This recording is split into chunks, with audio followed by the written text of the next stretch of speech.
That changed my outlook a little when I came back from Iraq is that in Iraq, the women fought for 45% representation in their parliament. And it was a 2-year battle, and they finally negotiated down to 25%. And that was when we had Bremer in, who was our sort of ambassador, who helped develop the first parliament in Iraq. And when presented with incredible women, politically active, educated in the United States, in Britain, and highly educated women, we only supported 3 women to this 175-person parliament. So to me, sort of the writing was on the wall. It's always going to be like that. Ken, you want to follow up on a question you had earlier? While you were there, did you see any evidence or statistics or anything to back up this notion of supporting women, investing in women can kind of improve the lives of the family unit, which would reduce the draw to terrorism, to recruiting young boys to become terrorists?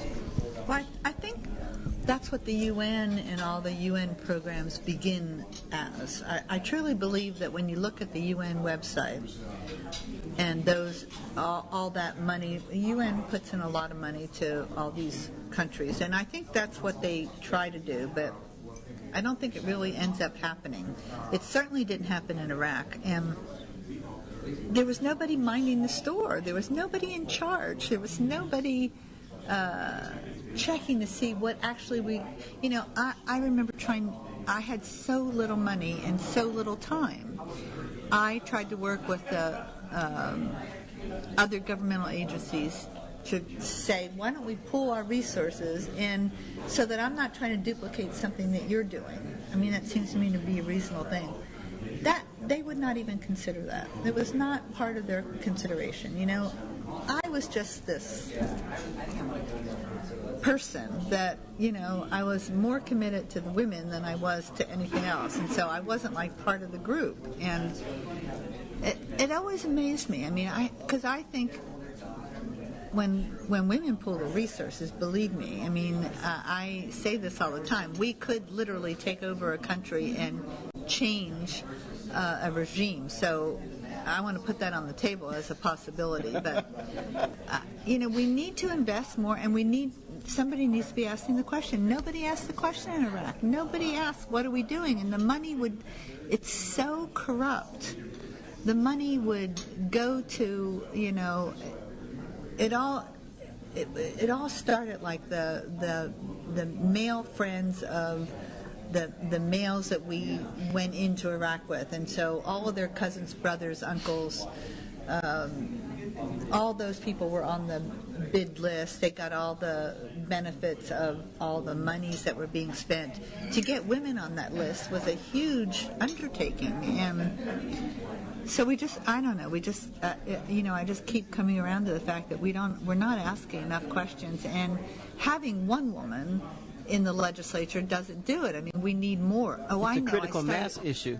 I started to say this. This is what I started to say, is that one of the things that changed me a little bit in Iraq was that I went back to do a small project to help 11 women, 11 politically active, educated women in Iraq had won a grant to get some legislation passed in their parliament. And so I was asked to go back and help them organize how they were going to do that. Make a long story short, when I went back to Iraq and I put this group together, we were at the El Rashid, and so the first order of business I said, we've only got 45 days. We need to expand this group. No, we're not going to expand the group. No, we have to expand the group. And I said, look, don't try to fool me. I mean, we're like women all over. I mean, we get our little group together. We don't want to bring more people in. We're not going to do that. If we think that we want to succeed in this, and success is, this grant is going to run out and it's not going to be renewed unless we show some success, we need to expand this group. We need to bring more women into this group and some men. No. And I said, well, that's the way it's going to be. When we meet 2 days from now, I want you all to bring in 5 names of people to put onto this group, because we'll never lobby 275 members of parliament with 11 people. We don't have the time. So it's, you just have to push people all the time. You have to push people to expand, bring in more people. And I said, let's bring in the Minister of Women. And they said, no, she's not like us. And I said, but if we bring her in, she will be like us. Well, and I've been this way, and I'll bet you that any of us that have been political here have been this way. All my life, I would not support women for public office who didn't believe, as I do, in equality. And so what happens is, just a few women get into Sacramento but we need, so my new feeling is we need to, so they brought in the Ministry of Women, and she ended up to be a great advocate for women. But she was by herself, and she wasn't an advocate. She was by herself in a parliament.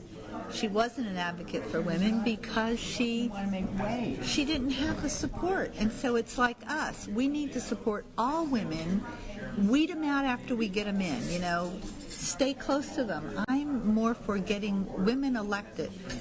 I'm for getting more women into public office and then staying close to them to get them to be more like us and to help them overcome the issues that they don't quite feel comfortable with. But I'm for getting more women into public office, into places where women make a difference, and then weeding them out after we get a lot in there. But with 1 or 2 women in Congress or 15 women in Sacramento, we're not getting anywhere. Women don't like to stand. There are a few women who will stand by themselves. If we get a group together, we can do anything.